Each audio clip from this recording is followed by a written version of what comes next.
हमारे YouTube channel पर आप सभी का स्वागत है। जो भी हमको इस वीडियो में देख रहे हैं सभी को हमारी तरफ से राम राम।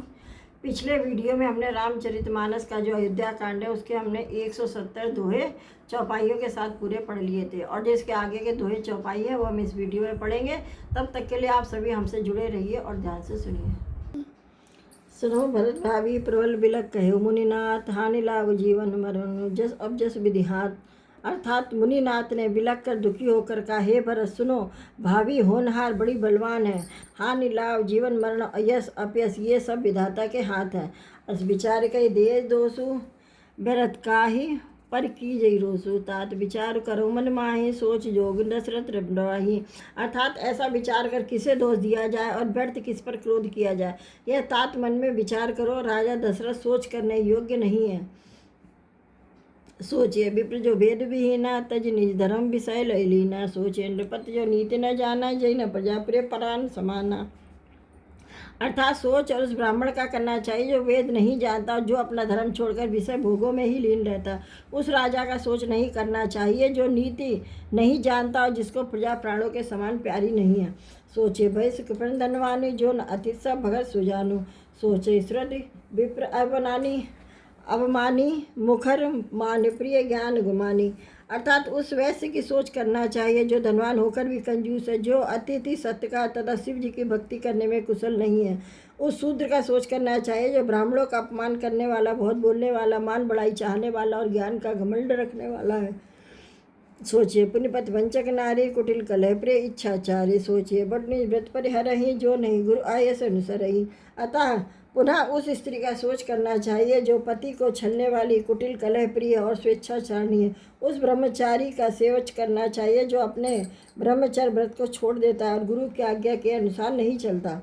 सोचे ग्रह जो मोह बस करे कर्म पर त्याग, सोचे जित प्रपंच रत विगत विवेक विराग। अर्थात उस गृहस्थ का सोच करना चाहिए जो मोहवश कर्म मार्ग का त्याग कर देता है। उस सन्यासी का सोच करना चाहिए जो दुनिया के प्रपंच में फंसा हुआ है और ज्ञान वैराग्य से हीन है। व्याख्यानस सोई सोचे जोगु, तब बिहाई जई भावई भोगु।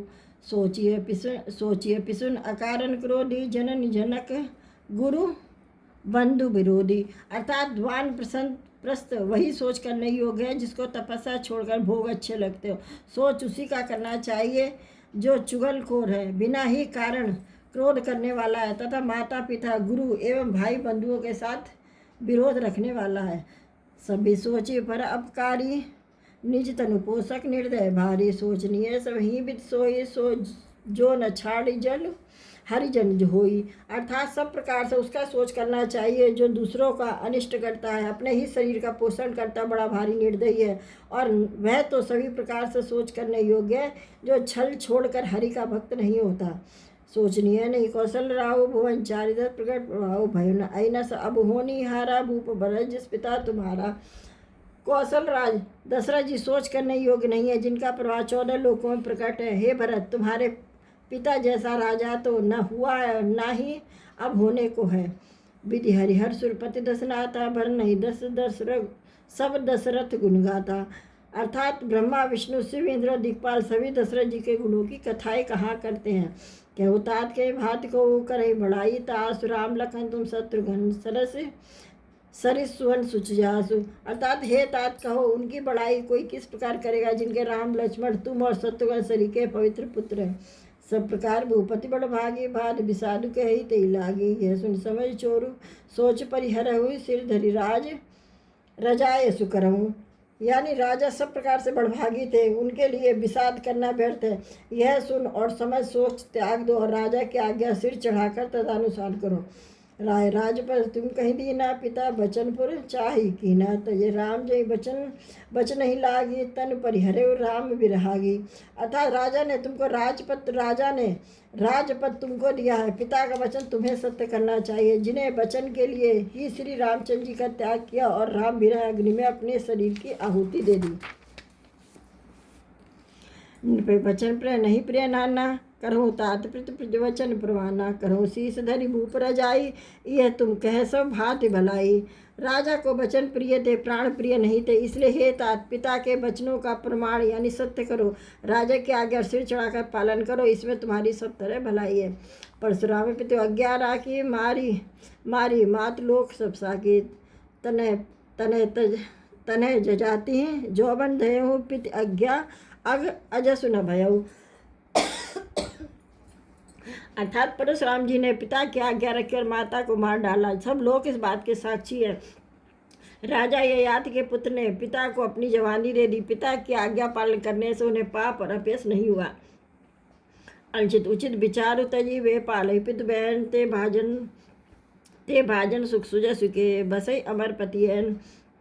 अर्थात जो अनुचित और उचित का विचार छोड़कर पिता के वचनों का पालन करते हैं वे यहाँ सुख और सुयश के पात्र होकर अंत में इंद्रपुरी यानी स्वर्ग में निवास करते हैं। अवस नरेश बचन पुर करहूँ पालहूँ प्रजा शोक परिहरहूँ सुरपुनरप पायु पर दोषु तुम कहो सुकृत सुजस नहीं दोषु। अर्थात राजा का वचन अब अवश्य सत करो, शोक त्याग दो और प्रजा का पालन करो। ऐसा करने से स्वर्ग में राजा संतोष पावेंगे और तुमको पुण्य और सुंदर यश मिलेगा, दोष नहीं लगेगा। वेद विदिति सम्मत सब ही का जही पित देहि सो पावई टीका करो राज परिहरो गलानी मानव मोर वचन हित जानी। अर्थात यह वेद में प्रसिद्ध है और स्मृति पुराण सभी शास्त्रों के द्वारा सम्मत है कि पिता जिसको दे वही राज तिलक पाता है।